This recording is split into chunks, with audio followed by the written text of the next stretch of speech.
শুনছেন সব সময় ভূতের গল্প। ঘড়িতে সময় রাত 11টা বেজে 59 মিনিট। শুরু হয়ে গেল ভূতের গল্প। ভূতের গল্পে আপনাদের স্বাগতম জানাচ্ছি বরাবরের ন্যায় আমি বিশাল সিডর। তো আজকের আমাদের এপিসোড নাম্বার 3।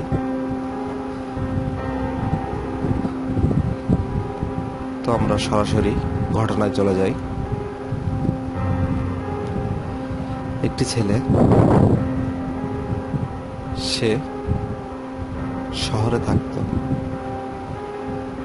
এবং সে অনেক সাহসী ছিল। কোনো সময় কোনো প্যারানর্মাল ঘটনা বা ভূত বা জিন বলে এরকম কিছু আছে সে বিশ্বাস করত না, এবং সে সবসময় চিন্তা করত যদি এরকম কিছু থেকে থাকে সে দেখতে চায় বা সরাসরি ফেস করতে চায়। তো যাই হোক, সে একদিন গ্রামে গেল। গ্রামে গিয়ে তার বন্ধুদের সাথে আড্ডা দিতে হঠাৎ কথায় কথায় তার এক ফ্রেন্ড বলছে যে আমাদের এখানে শ্মশান ঘাট আছে, শ্মশান ঘাটে প্রচুর ভয়, কেউ তো সন্ধ্যার পর থেকে শ্মশান ঘাটের দিকে যায়ই না। তো তখন সেই শহরের ছেলেটি বলল যে শ্মশান ঘাটে গেলে কি সমস্যা, এটা কোনো ব্যাপার হলো যাওয়া, আমি যখন তখন ওখানে যেয়ে ফেরত আসতে পারি, কোনো সমস্যা না। তখন তার ফ্রেন্ডরা বলল যে দোস্ত, ওখানে কেউই যায় না, সন্ধ্যার পর থেকে পুরো ওই রাস্তা দিয়ে হাঁটা নিষেধ, কেউই হাঁটে না, প্রচুর ভয় ওখানে। তো শহরের সে ছেলেটি বলল যে ঠিক আছে, তাহলে একটা বাজি হয়ে যাক, আমি যদি ওখানে যে ঘুরে আসতে পারি তাহলে কি হবে। তোরা বললো যে ঠিক আছে, তুই যেটা চাবি আমরা সেটাই দিব, যেটা খেতে চাবি সেটাই খাওয়াবো।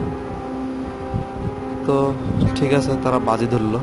তারা বলল যে তাহলে ওখানে আমরা একটা লাঠি পুঁতে রেখে আসবো শ্মশানে, প্রমাণ স্বরূপ হিসেবে তুই এই লাঠিটা রাত্রে 12টার সময় তুলে নিয়ে চলে আসবি এবং আমাদের দেখাবি।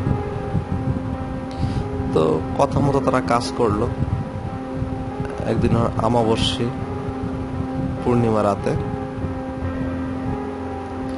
সে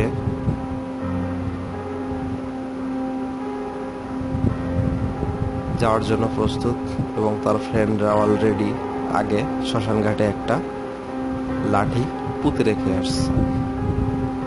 যখন রাত 12টা বাজে তখন সে শ্মশান ঘাটের দিকে গুটি গুটি পায়ে রওনা হচ্ছে। পূর্ণিমা রাত, সবকিছুই ক্লিয়ার দেখা যাচ্ছে আলোর মতো। তো সে শ্মশান ঘাটে পৌঁছালো এবং ওখানে কিছু সময় দাঁড়ানোর পরে সে ফিল করতে লাগলো তার আশেপাশে কেউ যেন আছে। সে অনুভব করতে পারছে যে কেউ আছে, বাট সে তাকিয়ে দেখে কেউ না। কিছুক্ষণ পর সে শিয়ালের ডাক শুনতে পেল, বিড়ালের ডাক শুনতে পেল, কুকুরের ডাক শুনতে পেল, বাঘের ডাক শুনতে পেল। এক এক সময় এক এক সাইড দিয়ে এক এক রকমের ডাক শুনতে পেল এবং তখন তার মনের ভিতরে একটু ভয় ভয় মতো লাগছে, বাট সে নিজেকে সাহসী রাখার চেষ্টা করে সে ওটাকে অত আমলে নিল না। সে চিন্তা করলো যে নিশ্চয়ই কোনো শিয়াল আসলেই ডাকছে আশেপাশে। যাই হোক, সে লাঠিটা তুলে সে চিন্তা করলো যে আমি তো এখন এক দৌড়ে বন্ধুদের সামনে নিয়ে যেতে পারতেছি লাঠিটা, তো তোলার আগে একটু শ্মশানের আশপাশে ঘুরে নি।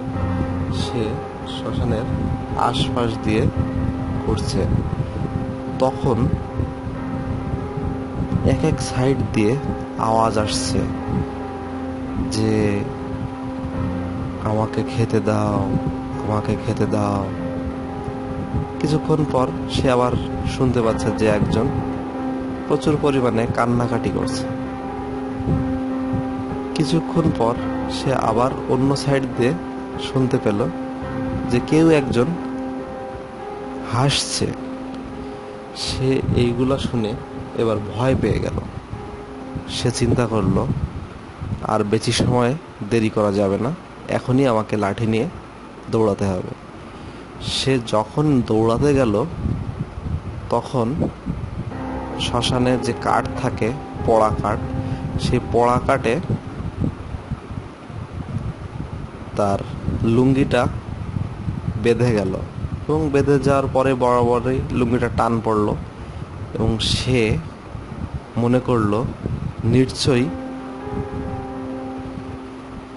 তাকে মনে হয় ভূতে টান দিছে এবং সেই চিন্তা করে সে জায়গায় ভয়ে মারা গেল।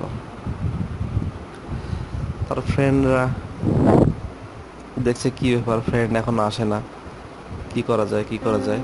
পরে কিছু মুরব্বী লোকজন নিয়ে শ্মশান ঘাটের দিকে গিয়ে দেখে তার ফ্রেন্ডের লাশ পড়ে আছে এবং লাশের সারা শরীর নখের দাগ।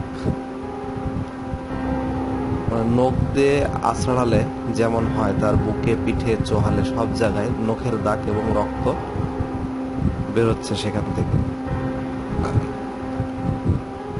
তো যাই হোক, এটাই ছিল ঘটনা।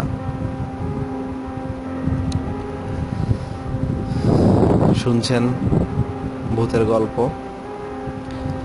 আমাদের গল্প যদি আপনাদের ভালো লেগে থাকে তাহলে অবশ্যই লাইক, কমেন্ট এবং সাবস্ক্রাইব দিবেন। আর আপনাদের যদি কোনো ঘটনা থাকে তাহলে আমাদেরকে শেয়ার করতে পারেন।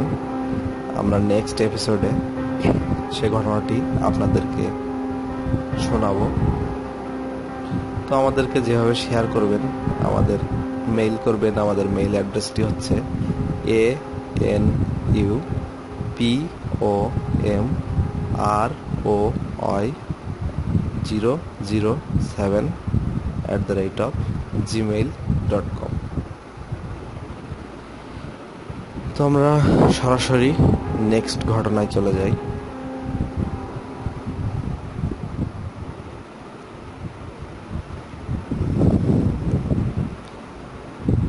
একটি ছেলে, সে মেসে থাকতো। তো মেসে এক রুমে 2টা করে সিট থাকতো, 2জন থাকতো আর কি। তো যাই হোক, সেদিন রাতে সে মেসে রুমে একাই ছিল, তার অন্য ফ্রেন্ড গ্রামের বাড়িতে গেছিল। যেহেতু সে রুমে একাই আছে, এর জন্য সে একটু দেরিতে ঘুমালো আর কি। ঘুমাতে যাবে সেরকম প্ল্যান তার। তো ঘুমানোর আগে সে একটু ছাদে গেল। ছাদে গিয়ে এই মোবাইল চাপাচাপি করছিল। ছাদ থেকে নেমে এসে সে যখনই তার রুমে ঢুকলো, রুমে ঢুকে দেখে যে হুবাহু তার চেহারার একজন তার বেডের উপর বসে আছে এবং তার দিকে তাকিয়ে হাসছে। তার চোখগুলো ছিল লাল, রক্তের মতো টকবক করে পড়ছে, এরকম অবস্থা। সে ওটা দেখে প্রচুর পরিমাণে ভয় পেয়ে গেল। সে রুমের ভিতর না ঢুকে বাইরে চলে গেল। বাইরে অন্য ফ্রেন্ড একজনকে নিয়ে তার রুমে ঢুকলো। ঢুকে দেখে তখন কিছুই নাই। তো ওটা দেখে সে তার ফ্রেন্ডকে এই ঘটনার কথা না বলে সে অন্য গল্প করে তার ফ্রেন্ড আবার রুম থেকে চলে গেল এবং সে শুয়ে পড়ল। সে যখন শুয়ে পড়ল, তার আধা ঘন্টা পর সে পায়ের শব্দ শুনতে পাচ্ছে, দুম দুম করে হাঁটছে। তখন সে উঠে বসে দেখে যে সেই ঠিকই তার মতো দেখতে সে এখনো তার রুমে দাঁড়িয়ে আছে এবং সেম একইভাবে তার দিকে তাকায় হাসছে। সে ঘটনাটা দেখে অনেক জোরে চিৎকার করে উঠল এবং জায়গায় অজ্ঞান হয়ে গেল। তো তার চিৎকারে আশেপাশে রুমের ছেলেরা চলে আসলো এবং এসে দেখে যে সে অজ্ঞান। তো যাই হোক, এটাই ছিল ঘটনা।